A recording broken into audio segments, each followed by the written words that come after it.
اجمل کمال کا مضمون، اچھی اردو بھی کیا بری شے ہے، اردو اور شناختی سیاست کی تاریخ۔ اردو کے لسانی اور ادبی کلچر کی ایک بات جس کی طرف میں یہاں توجہ دلانا چاہتا ہوں اور جو میرے نزدیک اس زبان سے وابستہ شناختی سیاست کی کنجی ہے، یہ عجیب رواج ہے کہ شروع ہی سے مختلف افراد اور گروہ ایک دوسرے کو بتاتے آئے ہیں کہ تمہاری زبان معتبر نہیں ہے اور تم اچھی اردو نہ بول سکتے ہو اور نہ لکھ سکتے ہو۔ یہ رواج مجھے افغانستان میں کئی برس طالبان کے زیر تسلط قائم رہنے والی امارت اسلامی کی یاد دلاتا ہے، جس میں بندوق بردار افراد لوگوں کی داڑھیوں اور لباسوں کی لمبائی ناپ کر ان کے ایمان کی گہرائی کے بارے میں فیصلے بلکہ فتوے صادر کیا کرتے تھے۔ اس لسانی فرقہ پرستی کا رشتہ اردو کی ابتدا کے بارے میں عجیب الخلقت اور باہم متضاد تصورات سے ملتا ہے، جو میرے علم کے مطابق کسی اور زبان کے بارے میں نہیں پائے جاتے۔ ہر زبان کسی خاص جغرافیائی علاقے کی ہوتی ہے، جہاں کے بولنے والے اس کو صدیوں کے سماجی عمل میں ایک خاص شکل دیتے ہیں، جس میں وقت گزرنے کے ساتھ ساتھ تبدیلیاں آتی رہتی ہیں۔ ہمارے خطے میں بولی جانے والی باقی زبانوں کے سلسلے میں ایسا کوئی ابہام نہیں ہے کہ یہ کہاں کی زبان ہے اور اس کی خصوصیات کیا ہیں۔ جیسے پنجاب کے رہنے والے مختلف لہجوں اور رنگوں میں جو زبان بولتے ہیں اسے پنجابی کا نام دیا جاتا ہے۔ جغرافیے ہی کے لحاظ سے لوگ اپنی بولی کو نئی زبان کا نام دینا چاہتے ہیں، جیسے سرائیکی، جو معقول اور سمجھ میں آنے والی بات ہے، لیکن اردو کی ابتدا کے بارے میں کچھ انوکھے تصورات رائج ہیں۔ ایک تحقیق تو مستقل چل رہی ہے کہ یہ بلوچستان میں پیدا ہوئی تھی، پنجاب میں یا بنگال میں، جہاں سے وہ کسی مافوق الفطرت عمل کے نتیجے میں دلی کے لال قلعے میں جا پہنچی، جہاں وسط ایشیا سے آئے ہوئے فاتحین آباد تھے، جن کی اصل زبان تو ترکی تھی، لیکن وہ مقامیوں پر حکمرانی کے لیے فارسی استعمال کرتے کرتے تاریخ کے کسی نامعلوم موڑ پر اردو کے مالک بن بیٹھے، جس کا اصل نام ہندی تھا۔ اس خانہ ساز تاریخ پر کسی کو حیرت نہیں ہوتی، کیونکہ ہمارے ہاں تاریخ کو جغرافیہ سے بالکل الگ رکھنے کا شغل عام ہے۔ اسلامی تاریخ ایک سن سے کسی ایک جغرافیائی خطے میں شروع ہوتی ہے، پھر کہیں اور نکل جاتی ہے، پھر اندلس سے ہوتے ہوئے محمد بن قاسم کے ساتھ وہ یہاں آ پہنچتی ہے۔ یہ دنیا کی غالباً واحد تاریخ ہے جو کسی علاقے اور اس کے رہنے والوں کی نہیں ہے۔ یہی کام اردو زبان کے ساتھ کیا گیا ہے۔ تاریخ ساز لوگ چاہے جو بھی کہیں، حقیقت یہ ہے کہ اردو ہندی زبان جس علاقے میں بولی جاتی تھی، بدقسمتی سے اردو والوں نے اس کا نام لینا چھوڑ دیا۔ اس علاقے کو ہندوستان کہتے تھے، اب تو ہندوستان کا نام پورے بر صغیر کے لیے لیا جانے لگا ہے، ورنہ یہ نام اس علاقے کا تھا جسے اب سرحد کے اس پار ہندی بیلٹ کہا جانے لگا ہے۔ شبلی کا ایک مصرع ہے، ز بمبئی چوبہ ہندوستان رسم شبلی، یعنی جب میں بمبئی سے ہندوستان پہنچا، گویا بمبئی ہندوستان کی اس تعریف میں شامل نہیں تھا۔ اسی طرح راجستھان، پنجاب اور بنگال میں اس خطے سے آنے والوں کو ہندوستانی بلایا جاتا تھا۔ سن 1947 کے بعد پنجاب میں اس علاقے کے لوگوں کو اول ہندوستانی ہی کہا گیا۔ کلکتہ میں آج بھی انہیں ہندوستانی کہا جاتا ہے۔ ایک مسئلہ تو یہ ہوا کہ ہندوستان کی تعریف بدل گئی، جو ایک الگ دلچسپ موضوع ہے۔ پھر اردو کی سیاست کرنے والے مراعات یافتہ طبقے نے یہ تاثر دینے کی کوشش کی کہ یہ زبان پورے بر صغیر میں بولی جاتی ہے، جو حقیقت سے کوسوں دور بات تھی۔ وجہ اس کی سیاسی تھی، کیونکہ دلی والے حکمران طبقے اقتدار کھونے کے بعد نئے زمانے میں اپنا تہذیبی اثر و رسوخ قائم رکھنا چاہتے تھے۔ اگرچہ مغل دربار کی زبان کبھی اردو نہیں رہی تھی، لیکن ایک خاص موقع پر انہوں نے مقامی زبان کو، جسے ہندی، ہندوی یا ہندوستانی کہا جاتا تھا، فارسی کی جگہ اپنا لیا اور اسے نام دیا زبان اردو معلیٰ، یعنی لال قلعے اور اس کے ارد گرد کے علاقے میں جہاں تک مغلوں کا اقتدار محدود ہو چکا تھا، بولی جانے والی فارسی زدہ مقامی زبان، جو اپنے آپ کو بادشاہ سمجھنے والا آخری مغل حکمران بھی بولتا اور لکھتا تھا، اور اس سے وابستہ مراعات یافتہ لوگ بھی۔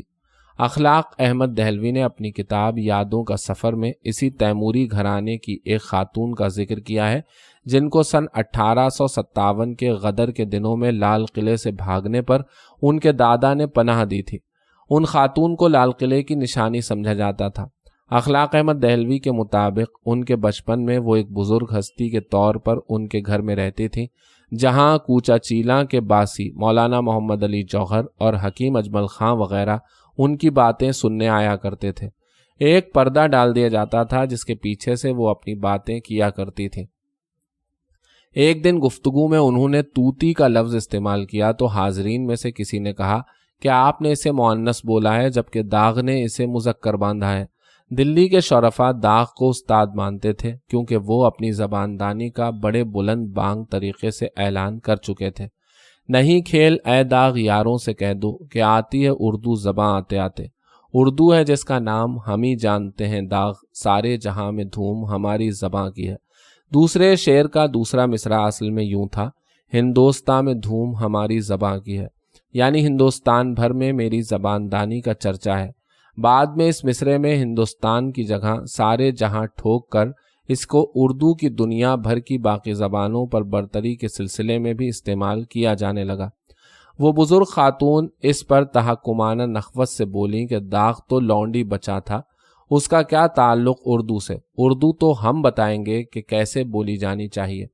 اب یہ روایت شاید مکمل صحیح نہ ہو کیونکہ اخلاق احمد دہلوی خاصے گپ باز تھے، لیکن اس سے مستند، معتبر اور اچھی اردو کے سلسلے میں قائم کی جانے والی بے بنیاد حفظ مراتب یا ہائرارکی کی نشاندہی ضرور ہوتی ہے جس کا چلن عام تھا اور نام نہاد علمی دنیا میں اب بھی ہے۔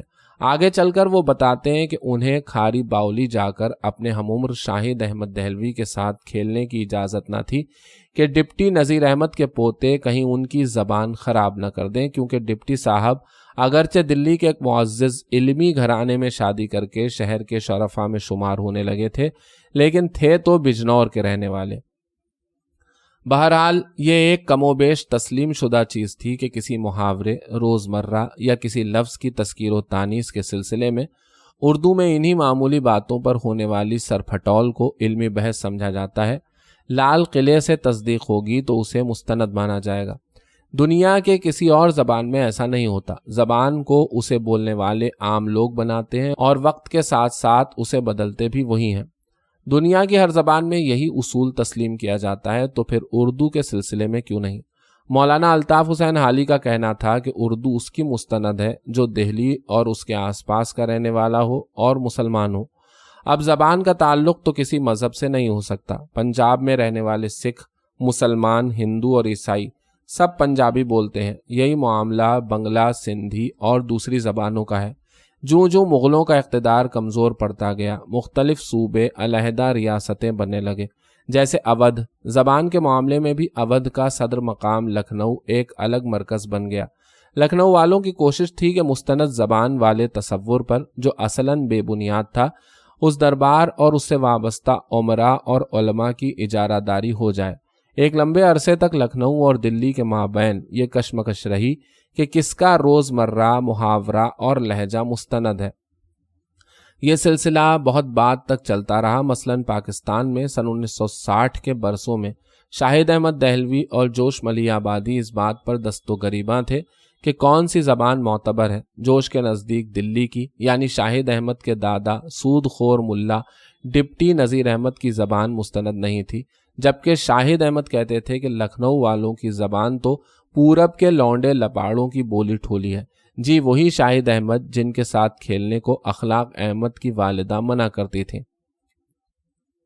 سن 1860 میں انگریزوں نے غدر یا جنگ آزادی کو، جو کچھ بھی آپ اسے کہنا چاہیں، نمٹانے کے بعد یہ فیصلہ کیا کہ اونچے حکومتی درجوں جیسے اعلیٰ عدلیہ، تعلیم کے اعلیٰ اداروں اور سول سروس میں فارسی کی جگہ انگریزی کو رکھا جائے گا، جبکہ نچلی سطح یعنی پرائمری تعلیم، تھانے، کچہری، ڈاک خانے، آب پاشی، پٹوار وغیرہ میں مقامی زبانوں کو شامل کیا جائے گا۔ اکثر جگہوں پر تو اس سے کوئی مسئلہ پیدا نہیں ہوا، جیسے سندھ میں سب کو معلوم تھا کہ وہاں مقامی زبان سندھی ہے۔ اسی طرح بنگال میں نچلی سرکاری سطح پر بنگالی رائج ہو گئی، لیکن مشکل آ گئی اس علاقے میں جسے بعد میں یو پی کہا گیا، یعنی موجودہ ہندی بیلٹ کے ایک حصے میں۔ وہاں زبان کا رشتہ رسم خط یا لپی سے جوڑ کر بڑا ہنگامہ برپا کیا گیا، حالانکہ عوام، جسے پہلے رعایا کہا جاتا تھا، کی اکثریت 97% تو لکھ پڑھ ہی نہیں سکتی تھی۔ لہٰذا لکھاوٹ سے زبان کا تعلق جوڑنا مضحکہ خیز تھا۔ لیکن دلی کے نزدیک ہونے کے باعث جہاں مسلم امراء کا اثر و رسوخ تھا، نچلے درجوں کی حکومتی نوکریوں کے لیے اردو جاننے کو لازمی قرار دیا گیا۔ ادھر آبادی کے ایک بڑے طبقے یعنی ہندوؤں نے سرکاری انتظام کے تحت قائم اسکولوں میں ناگری رسم خط میں پڑھنا شروع کیا ہوا تھا۔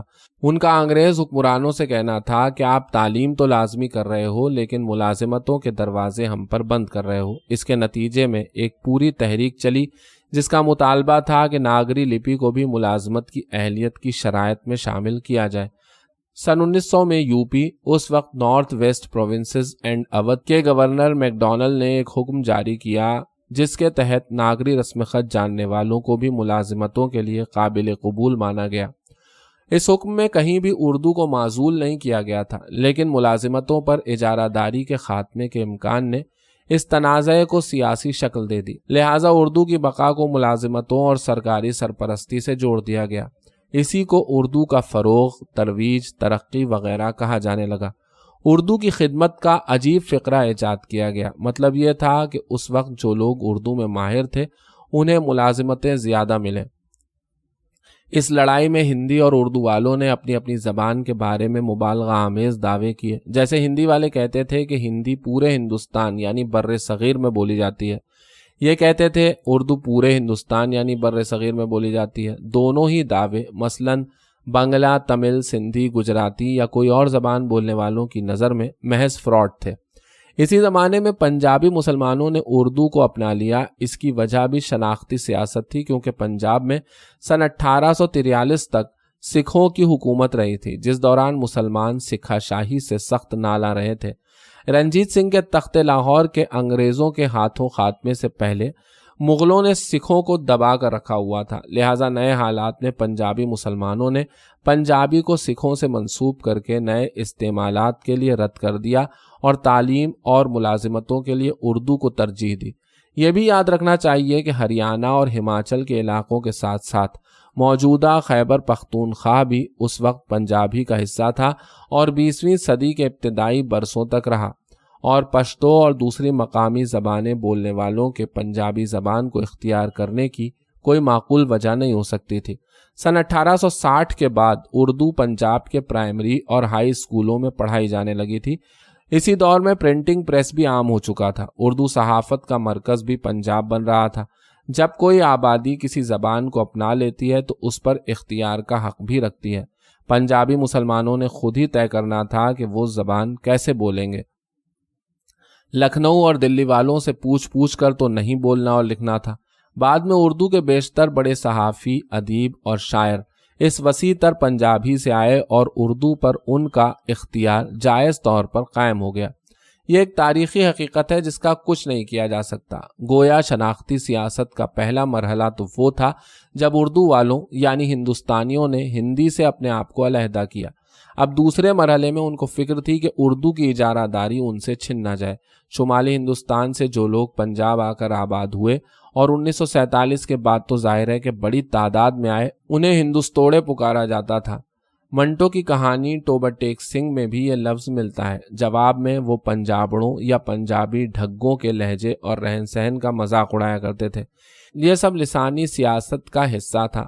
جھگڑا یہ تھا کہ نئی ریاست میں سرکاری سرپرستی، ملازمتوں اور اثر و رسوخ پر کس کی اجارہ داری ہوگی۔ سن 1947 کے بعد پاکستان میں شناختی سیاست ایک نیا لسانی رخ اختیار کرنے والی تھی۔ کرسٹوفر کنگ نے اردو ہندی جھگڑے کے موضوع پر اپنی تحقیقی کتاب ون لینگویج ٹو اسکرپٹس میں ہندی اور اردو صحافت و اشاعت کے ابتدائی سالوں کے اعداد و شمار دیے ہیں۔ یوپی اور دوسرے علاقوں میں اردو اس میدان میں ہندی کا مقابلہ نہیں کر پا رہی تھی۔ ایک تو مسلمان آبادی کا صرف 15-20% تھے، پھر اردو والوں کا تصور تھا کہ ان کی زبان لال قلعے کی ہونے کی بدولت سرکاری سرپرستی کی مستحق اور محتاج ہے۔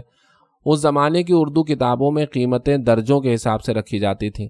عوام الناس سے ایک قیمت لی جاتی تھی، روسا کے لیے ایک اور قیمت اور والیان ریاست کے لیے کچھ اور ہدیہ رکھا جاتا تھا۔ انجمن ترقی اردو اورنگ آباد میں جا کر بنی کیونکہ حیدرآباد ریاست نے اس کے لیے پیسہ فراہم کیا تھا۔ اس کے برعکس ہندی میں اشاعت کرنے والوں نے بنیادی طور پر اپنے خریداروں پر انحصار کیا، اور چونکہ وہ آبادی کے 80-85% حصے کے لیے چھاپ رہے تھے تو کچھ ہی عرصے میں ہندی کتابوں، اخباروں اور رسالوں کی سرکولیشن اردو سے کئی گنا ہو گئی۔ ہندی بیلٹ کے بہت بڑے ناول نگار پریم چند اردو میں لکھتے تھے، لیکن ان کی بولی مقامی رنگ میں تھی اور ان کی زبان کو کبھی مستند تسلیم نہیں کیا جا سکتا تھا۔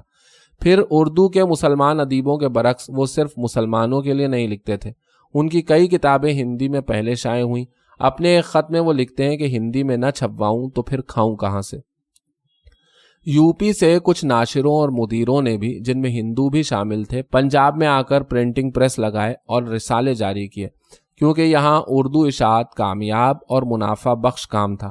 اردو بولنے اور استعمال کرنے والوں، اہل زبان اور غیر اہل زبان دونوں کے شناختی بحران کا تعلق ان کے مذہب سے بھی ہے۔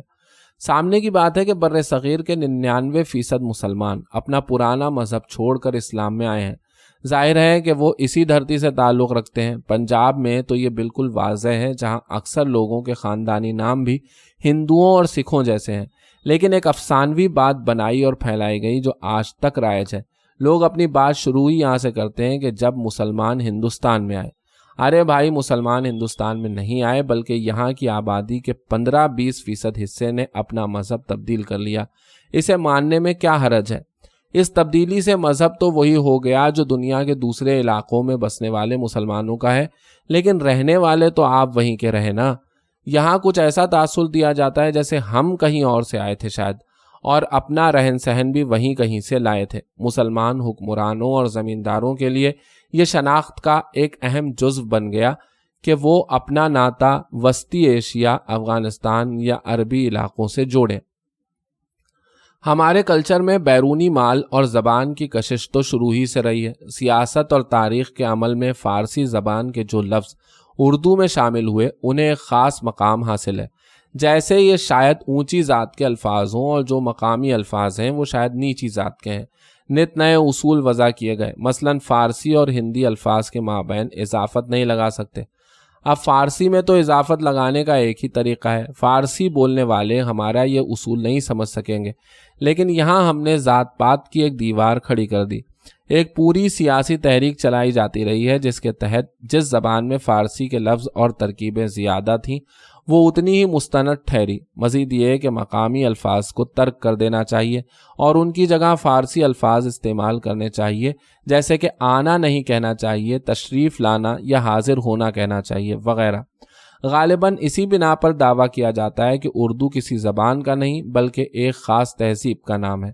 اردو کو جس طرح ایک سیاسی اور مذہبی کاز بنایا گیا ہے، اس میں سارے وہی ہتھ کنڈے استعمال ہوئے جو اسلام کا سیاسی استعمال کرنے کے سلسلے میں استعمال کیے جاتے ہیں۔ مثلاً اردو کے بارے میں کہا جاتا ہے کہ اسے نافذ کرنا چاہیے، اسلام کے بارے میں بھی یہی کہا جاتا ہے کہ اسے نافذ کرنا چاہیے۔ پھر چونکہ اسلام کے بنیادی متن قرآن، حدیث اور روایات عربی زبان میں ہیں اور عام لوگ عربی نہیں جانتے، اس لیے علماء دین کا وجود بہت ضروری ہے جو لوگوں کو بتائیں کہ اسلام کیا ہے اور اس پر عمل کیسے کرنا ہے۔ اسی طرح سے اردو آپ کو کیا پتا کس طرح بولی جاتی ہے، اس لیے کچھ علماء شعر و ادب ہونے چاہیے جو آپ پر لسانی حکمرانی کر سکیں۔ اگر آپ کو کوئی مذہبی مسئلہ درپیش ہو تو آپ مولوی کے پاس جاتے ہیں پوچھنے کے لیے۔ اسی طرح جو غیر اہل زبان اردو لکھتے پڑھتے ہیں ان کو ان علماء سے رجوع کرنا چاہیے زبان و بیان کی تصحیح کرانے کے لیے۔ اگر آپ حلق سے عین اور قاف کی آواز نہیں نکال سکتے تو سمجھا جاتا ہے کہ آپ کا اسلام کمتر ہے اور آپ کو مولویوں سے رہنمائی کی ضرورت ہے۔ اسی طرح اردو بھی کچھ لوگوں کی برتر قرار پائی، باقیوں کو ان سے پوچھ کر بولنا چاہیے وغیرہ۔ ہندی سے بہت عرصہ الجھنے کے بعد بھی اردو کا احساس برتری ختم نہیں ہوا، بلکہ یہ سلسلہ سن 1947 کے بعد بھی چلتا رہا۔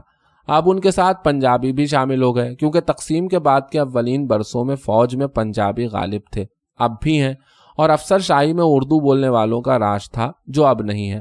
سیاسی طاقت پر قبضہ کرنے کی حد تک ان دونوں گروہوں کے مفادات ایک سے تھے۔ ہندوستانیوں اور پنجابیوں نے سب سے پہلے اردو کو بنگالیوں کے خلاف استعمال کیا۔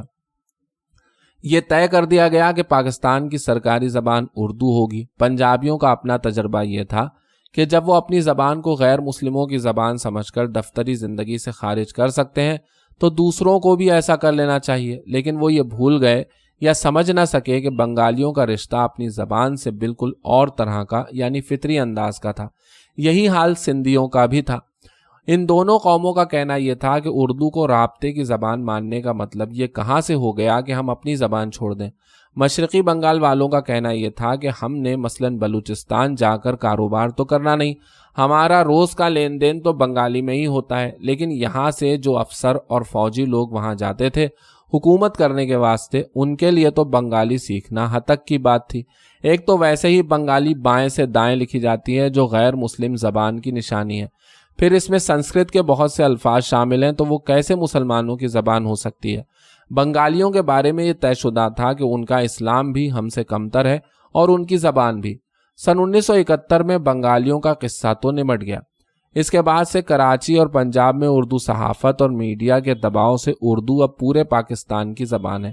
پچھلی مردم شماری کے مطابق پاکستان کے کوئی 7% لوگ ہیں جنہوں نے اپنی مادری زبان اردو لکھوائی۔ ان کے سوا باقی سارے لوگ کم از کم 2 زبانیں یکساں مہارت سے بول اور سمجھ سکتے ہیں۔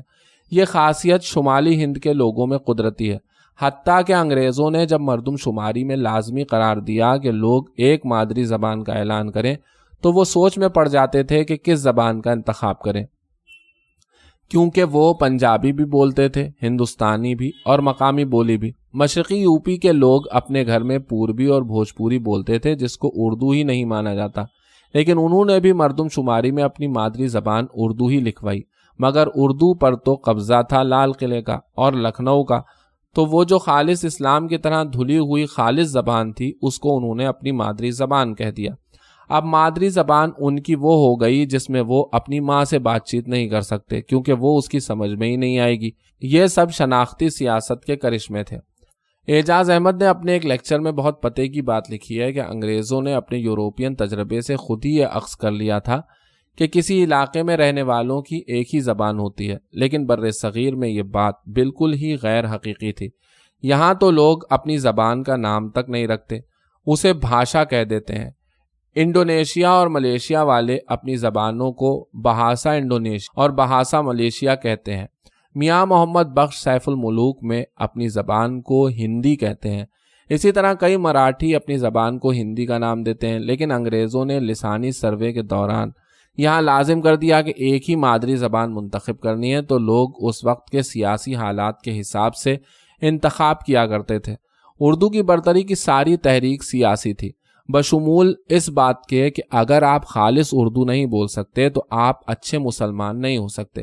مقصد یہ نہیں تھا کہ لوگ اپنی زبان چھوڑ کر اردو اختیار کر لیں۔ کسی کے گھر میں جا کر تو نہیں دیکھا جاتا کہ کون سی زبان بولی جا رہی ہے۔ نظریہ یہ تھا کہ تعلیمی اور انتظامی سطح پر جہاں ملازمتیں ملتی ہیں اور اثر و رسوخ قائم ہوتا ہے، اردو کی بالادستی تسلیم کی جائے۔